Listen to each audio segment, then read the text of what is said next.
16-year-old Meredith stood under the glaring New Mexico sun, holding 2 sodas and a bag of chips, then watched her parents' car vanish beyond the curve of the highway. The sound of cicadas filled the silence that followed. At first, she thought maybe it was a joke. Maybe they'd pull back around with a smirk, saying she needed to learn something about timing. But the car didn't come back. The vending machine hummed beside her. Dust blew across the pavement. And in the emptiness, the heat pressed in, as if the world itself was holding its breath. The road trip had started the day before. No fanfare, no playlist, just Walter driving in silence, and Lorraine reading aloud passive-aggressive articles about child development from some glossy magazine. Meredith had learned to tune them out over the years. Their version of parenting wasn't hugs or heart-to-hearts. It was quizzes, corrections, and cold lessons. She never called it cruelty out loud. But now, staring at the empty parking lot, the words sat heavy in her chest. She looked down at her hands. The sodas were sweating just like she was. She reached into her pocket for her phone, swiped it on, 2 bars. She dialed her mother, straight to voicemail. She called her father, same. She opened messages and found a text. Time to figure it out for yourself. No emojis, no punctuation, just finality. Her breath caught. Her chest rose, then fell. A quiet, shallow surrender. She sat on the low curb near the vending machines, the pavement too hot, but her legs too weak to care. Her mind traced back to every moment that might have led to this. Was it because she didn't get into AP chemistry? Because she rolled her eyes when her mom criticized her posture at the gas station in Roswell? She didn't cry. She didn't panic. She just sat. Need some water? The voice was warm, slightly raspy, like someone who had laughed a lot in their youth, and still did sometimes. Meredith looked up. A woman stood just outside the station entrance. Tall, broad-shouldered, silver hair pulled into a soft twist. Her blouse was pressed but old-fashioned, tucked neatly into blue jeans faded from years of wear. She held out a cold bottle of water and a paper fan advertising a local taco shop. Thanks, Meredith said, her voice barely more than a breath. She took the water and fan, the plastic cool against her palm. The woman sat down beside her on the curb, like it was the most natural thing in the world. Joanne, she said, offering her hand. I own the place. You from around here? Meredith shook her head. Albuquerque. We were driving to Arizona. Joanne nodded, like that explained everything. Family trip? Meredith paused. Sort of. Joanne didn't pry. She didn't ask why Meredith was sitting alone in 100-degree heat with no ride. She simply looked out at the highway and said, that stretch of road out there, it's quiet but not empty. Things pass through. Sometimes people get lost. Sometimes they get found. The words hung there, soft and simple. Meredith didn't know how to respond. She cracked open the water and took a slow sip. Joanne fanned herself, then offered the fan to Meredith, who took it, grateful for something, anything, that moved the air around her face. Got family you can call? Joanne asked gently. I tried, Meredith said. Didn't pick up. Well, Joanne said, rising with the slow grace of someone used to heat and hard work. Why don't you come sit inside? A C's working. I've got a sofa that's seen better days, but it still beats a hot curb. Meredith hesitated. Then she stood. Inside, the air was blessedly cool, tinged with lemon cleaner and old wood. The station had a little convenience shelf, a dusty counter, and a few faded chairs near a small coffee machine. A cat slept curled in a patch of sunlight on the windowsill. Joanne poured iced tea into a jar and handed it over. You allergic to cats? No, Meredith said. Good, Joanne replied. That one's in charge. Meredith allowed herself a tiny smile. They sat in silence.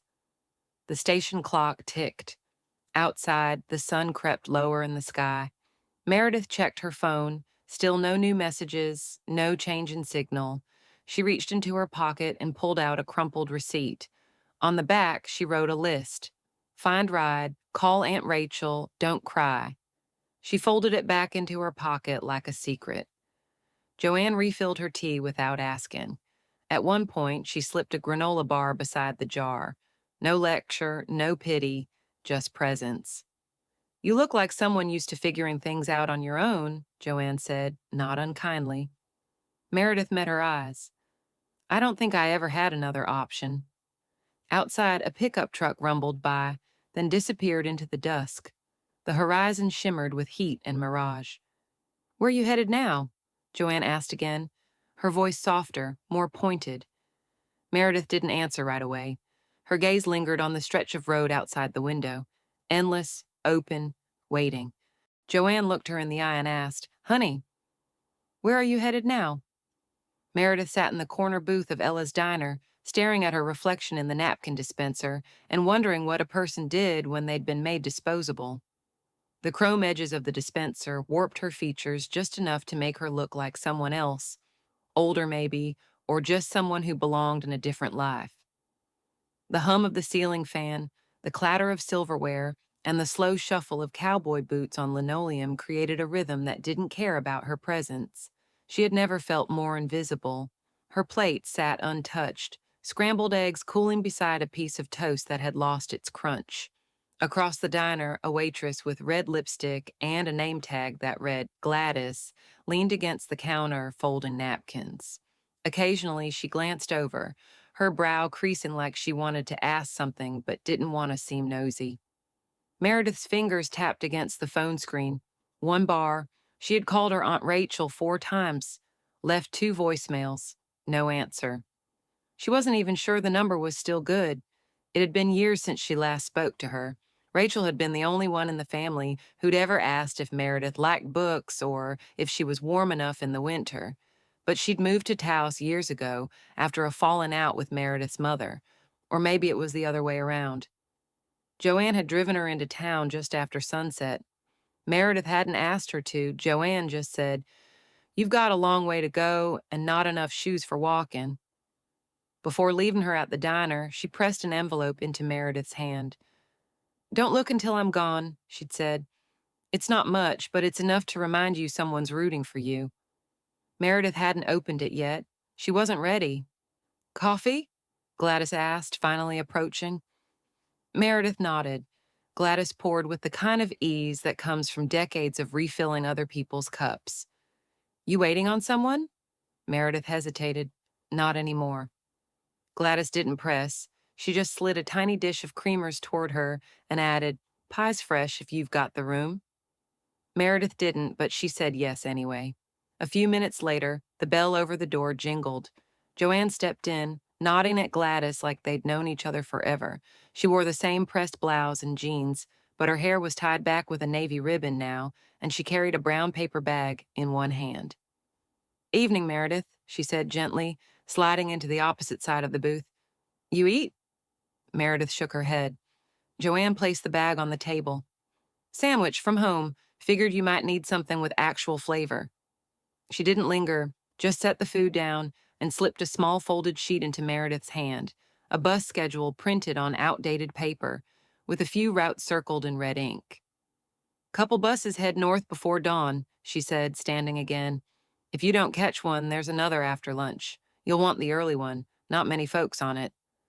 Meredith wanted to ask why she cared, why she was helping, but instead she just asked, Why are you being nice to me? Joanne paused. Then she smiled. Not wide, not performative, just enough to make the lines around her eyes deepen. Because I see something in you, she said.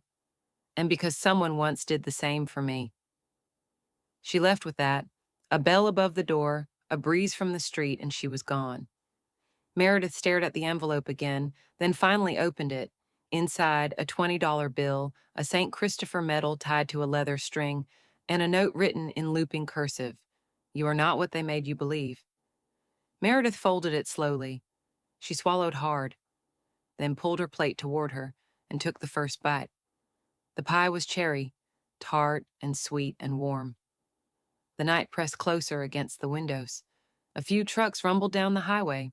Meredith drank the coffee slowly, letting it fill the empty places her family had left behind. When she finished, she stood, tucked the note into her backpack, and walked to the cashier. Gladys waved off the check.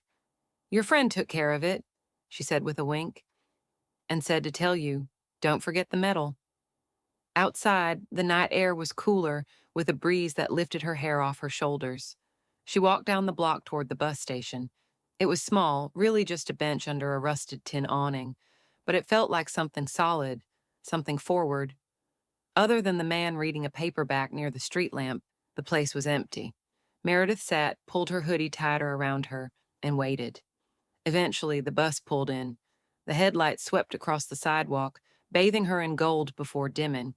The door hissed open, and the driver gave her a nod as she climbed aboard. The interior smelled faintly of old vinyl and lemon cleaner. She took a seat near the back, tucked her backpack under her legs, and leaned her forehead against the window.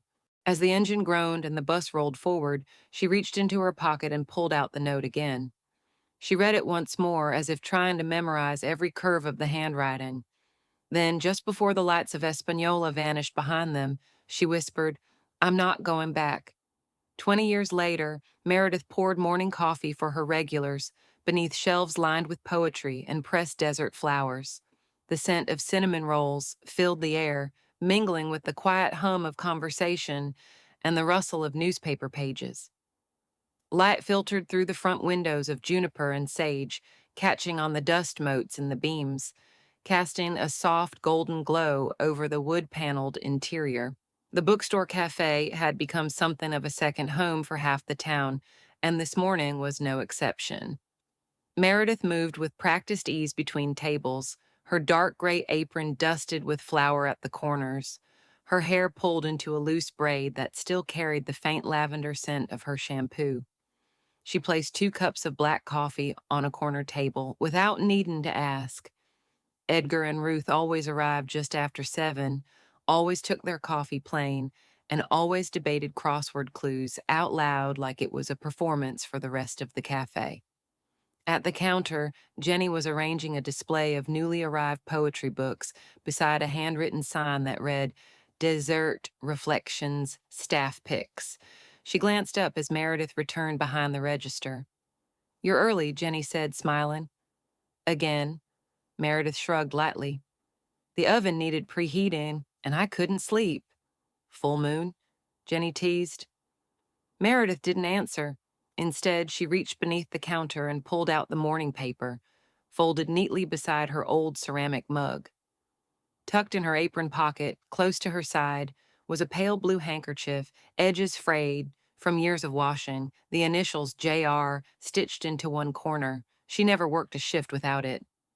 The cafe door opened with a jingle, and in walked Caleb Ortiz, tall and lean, with a folder tucked under one arm and a wide grin on his face.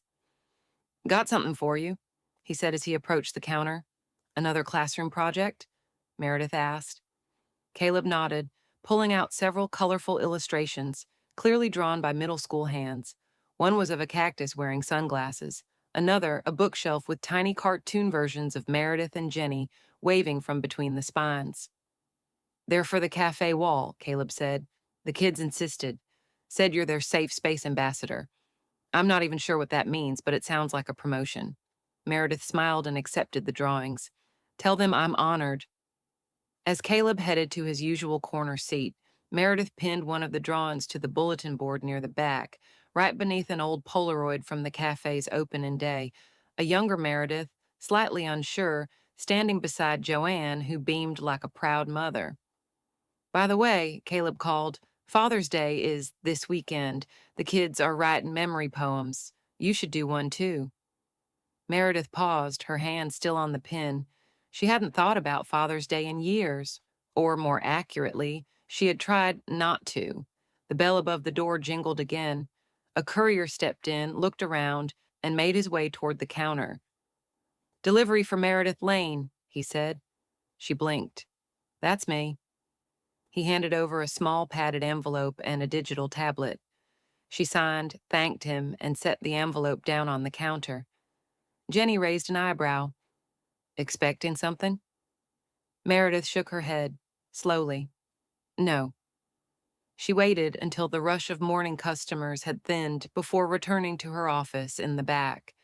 The space was small, filled with books and notes, a corkboard of upcoming events, and old thank you cards. She opened the envelope carefully. Inside, a flash drive and a single sheet of paper. Typed, no greeting. They found you. Mom and Dad. They need you. Please call me.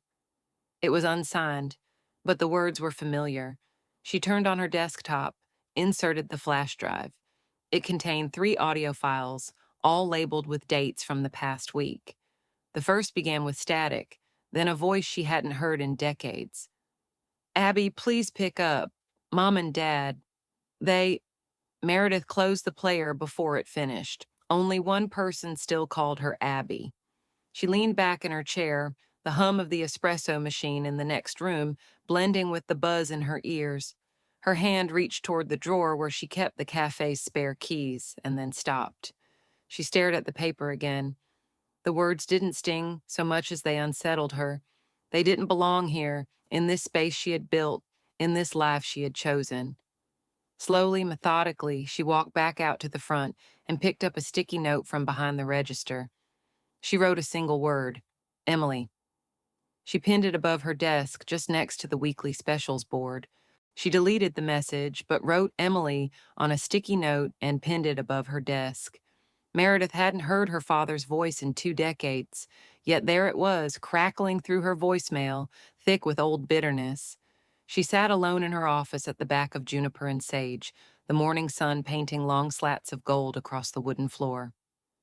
Her coffee had gone cold beside her, untouched since the cafe opened an hour earlier.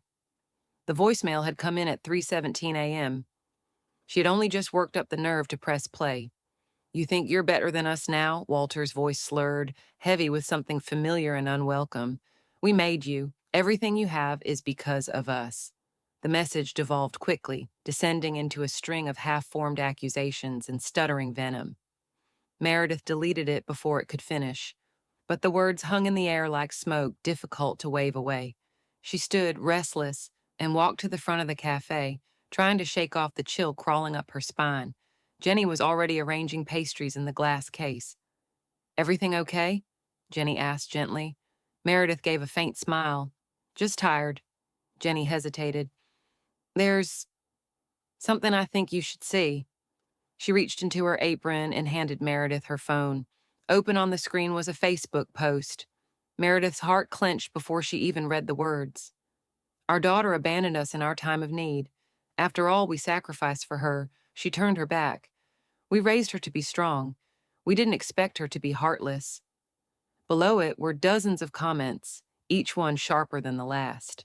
Wow, can't believe some kids treat their parents like that. Ungrateful brat. Money changes people. A few users had even tagged the cafe's business page. Some had left negative reviews, accusing her of being cold, fake, cruel. Her hands trembled slightly as she scrolled. They're painting themselves as victims, Meredith said quietly. They're trying to rewrite everything. Jenny's expression darkened. It's starting to spread. A couple regulars mentioned it this morning. One said their cousin is reconsidering a catering order. Meredith exhaled slowly. Thank you for telling me. She turned and walked back to her office. The warmth of the cafe faded behind her, replaced by the chill of dread curling in her stomach. She sat, pulled a legal pad from the drawer, and stared at the blank page for a long time. Then she began to write. She didn't know what she was writing at first, but soon her hand found its rhythm. 8 pages in all, each line a memory, each paragraph a truth. The train station, the storm, the 6-mile walk, the things that had once silenced her now found shape in ink. When she finished, she folded the pages carefully and slipped them into a plain envelope. The next morning, she stood in the reception area of the Santa Fe Weekly, envelope in hand. The editor, a tall woman with ink-smudged fingers and skeptical eyes, met her at the counter. You sure you want to publish this? She asked after reading the first page. It's personal. It's true, Meredith replied. The editor nodded. That's enough. Back at Juniper and Sage, the day unfolded with cautious normalcy. Customers trickled in. Caleb stopped by and hung a few more student drawings. A local musician played soft acoustic guitar in the corner, but beneath the warmth and chatter, Meredith felt the tension coiled like a spring. At closing time, she found Joanne waiting near the register with a small box of homemade scones. Saw the posts, Joanne said gently. People talk, but most don't know the half of anything. I know, Meredith replied. Joanne reached across the counter and squeezed her hand. Truth has a way of showing up when it's needed most.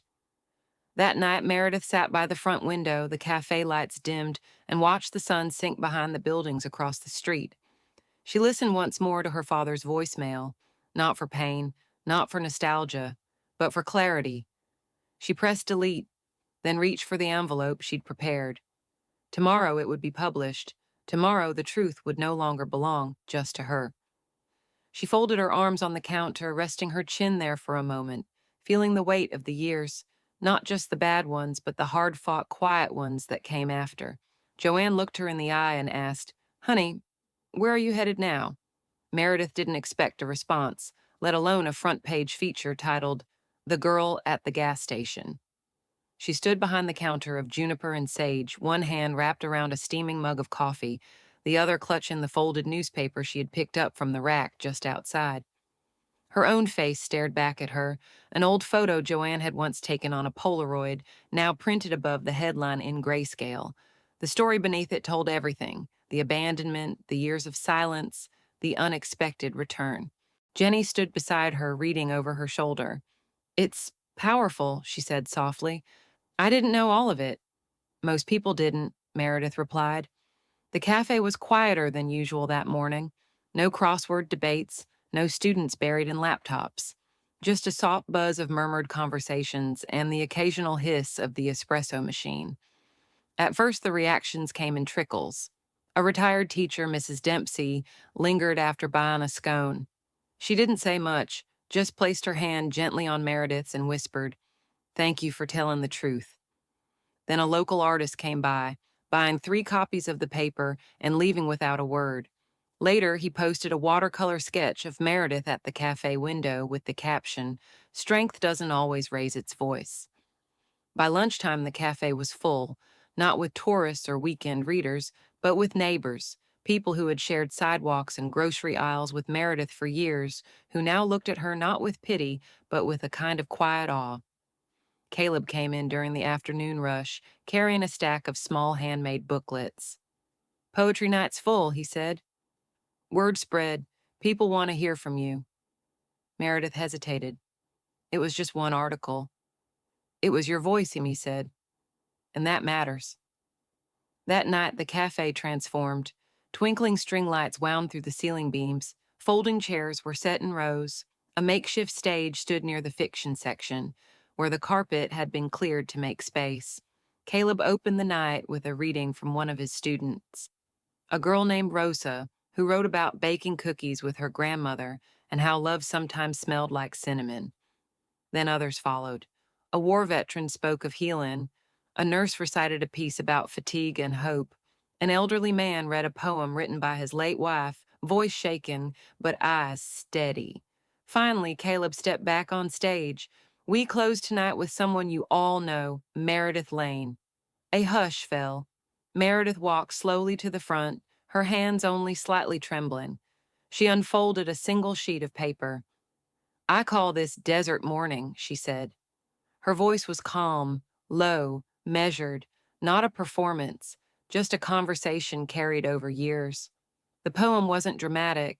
It spoke of cracked pavement and vending machines, of silence that screamed, of a woman with silver hair offering water and presence, of a life built not from rescue, but from the decision to keep walking forward.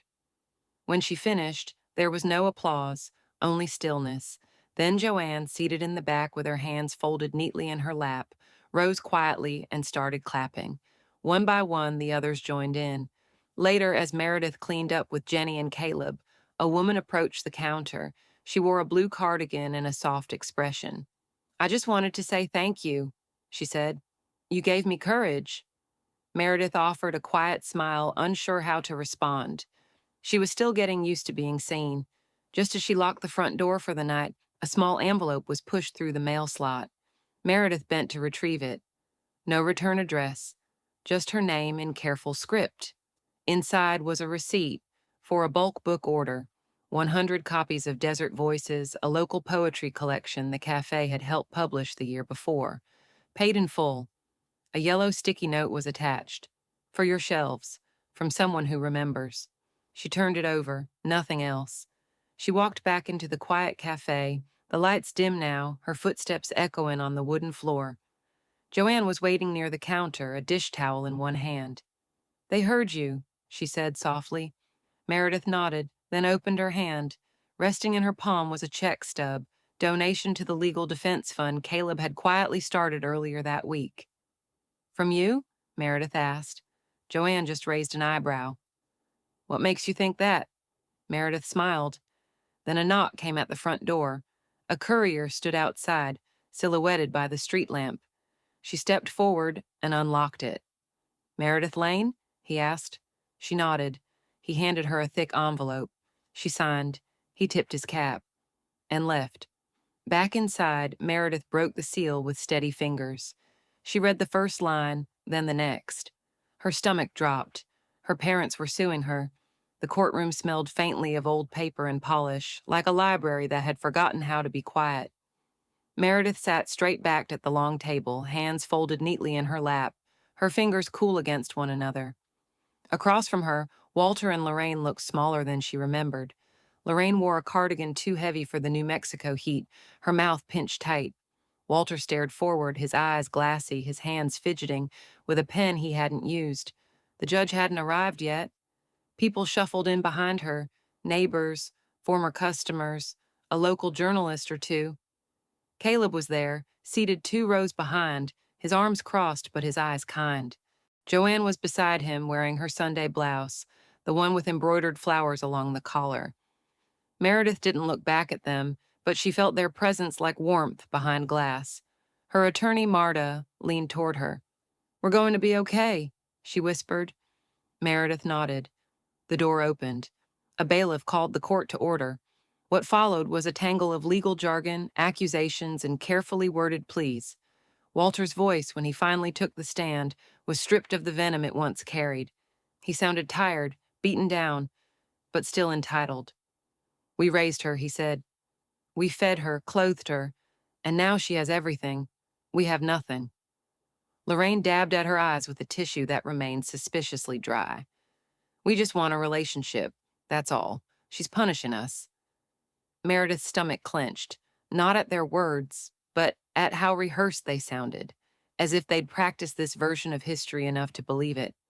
When it was Meredith's turn, she didn't stand behind the podium. She sat where she was, speaking clearly and without anger. I was 16 when they left me at a gas station in the middle of the desert, she began. They didn't forget me, they left me. There was a hush. Even the air seemed to pause. They told me it was to teach me a lesson. It wasn't the first time, and it wasn't the last. I built a life out of the pieces they threw away. She glanced briefly at Walter and Lorraine.